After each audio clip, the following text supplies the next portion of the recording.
प्रेरित चरित्र अध्याय 17। थेसलोनिका में यहूदियों का विरोध। वे अफिफोलिस तथा अपोलोनिया पार कर थेसलोनिका पहुंचे, जहां यहूदियों का एक सभागृह था। पौलुस अपनी आदत के अनुसार वहां उनसे मिलने गया। उसने 3 विश्राम दिवसों को उनके साथ तर्क वितर्क किया और धर्म ग्रंथ की व्याख्या करते हुए यह प्रमाणित किया कि मसीह के लिए दुख भोगना और मृतकों में से जी उठना आवश्यक था। उसने यह भी कहा, यही ईसा मसीह है जिनका मैं आप लोगों के बीच प्रचार करता हूँ। उनमें कुछ लोगों ने विश्वास किया और वे पौलुस तथा सिलास से मिल गए। बहुत से ईश्वर भक्त यूनानी और अनेक प्रतिष्ठित महिलाओं ने भी यही किया।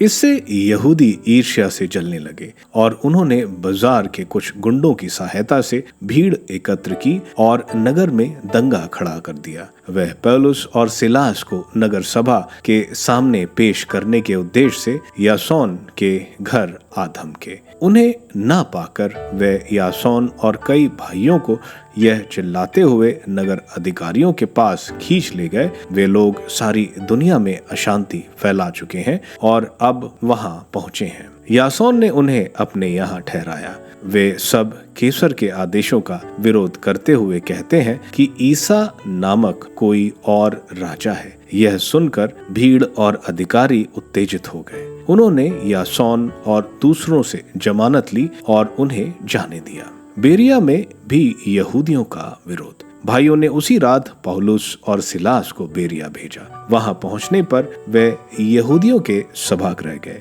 ये यहूदी थेसलोनिका के यहूदियों से अधिक उदार थे। वे बड़ी उत्सुकता से सुसमाचार सुनते थे और इसकी सहायता की जांच करने प्रतिदिन धर्म ग्रंथ का परिशीलन करते थे। उनमें बहुत लोग विश्वासी बन गए। इसके अतिरिक्त बहुसंख्यक प्रतिष्ठित गैर यहूदी महिलाओं और पुरुषों ने भी ऐसा ही किया। जब थेसलोनिका के यहूदियों को यह पता चला कि पौलुस बेरिया में ईश्वर के वचन का प्रचार कर रहा है, तो वे भी वहां लोगों को भड़काने और उत्तेजित करने आए। इसलिए भाइयों ने पौलुस को तुरंत समुद्र के तट भेजने का प्रबंध किया। सिलास और तिमोथी वहीं रह गए। पौलुस के साथी उसे एथेंस ले गए और उसका यह संदेश लेकर लौटे कि जितनी जल्दी हो सके सिलास और तिमोथी मेरे पास चले आए। एथेंस में पौलुस का धर्म प्रचार। जब पौलुस एथेंस में उनकी प्रतीक्षा कर रहा था,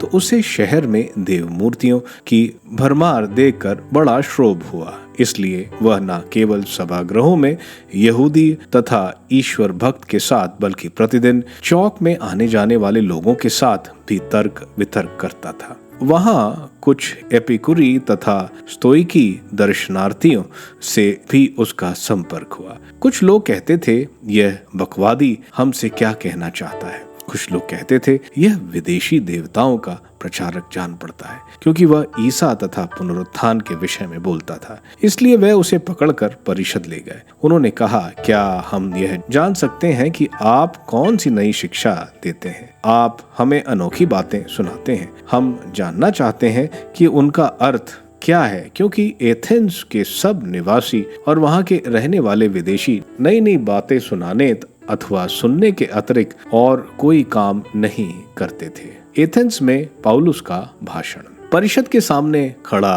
होकर पौलुस ने यह कहा, एथेंस के सज्जनों, मैं देख रहा हूं कि आप लोग देवताओं पर बहुत अधिक श्रद्धा रखते हैं। आपके मंदिरों का परिभ्रमण करते समय मुझे एक वेदी पर यह अभिलेख मिला, अज्ञात देवता को आप लोग अनजाने जिसकी पूजा करते हैं, मैं उसी के विषय में आपको बताने आया हूँ। जिस ईश्वर ने विश्व तथा उसमें जो कुछ है वह सब बनाया है, और जो स्वर्ग और पृथ्वी का प्रभु है, वह हाथ से बनाए हुए मंदिरों में निवास नहीं करता।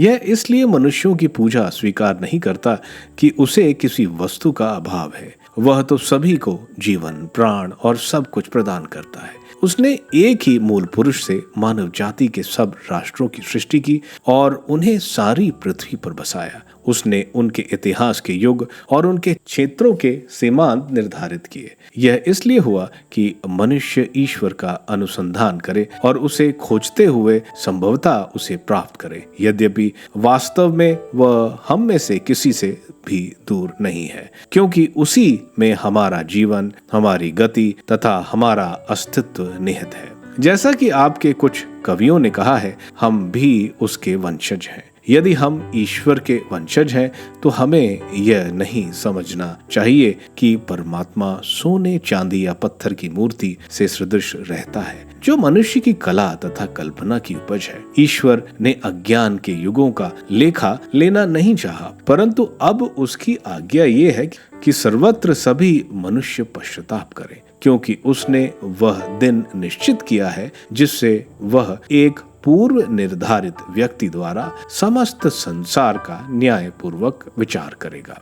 ईश्वर ने उस व्यक्ति को मृतकों में से पुनर्जीवित कर सबको अपने इस निश्चय का प्रमाण दिया है। मृतकों के पुनरुत्थान की चर्चा सुनते ही कुछ लोग ने उपहास किया और कुछ लोगों ने यह कहा, इस विषय में हम फिर कभी आपकी बात सुनेंगे। इसलिए पौलुस उन्हें छोड़कर चला गया। फिर भी कई व्यक्ति उसके साथ हो लिए और विश्वासी बन गए, जैसे परिषद का सदस्य दियोसिनियस, दमिस नामक महिला और अन्य लोग भी।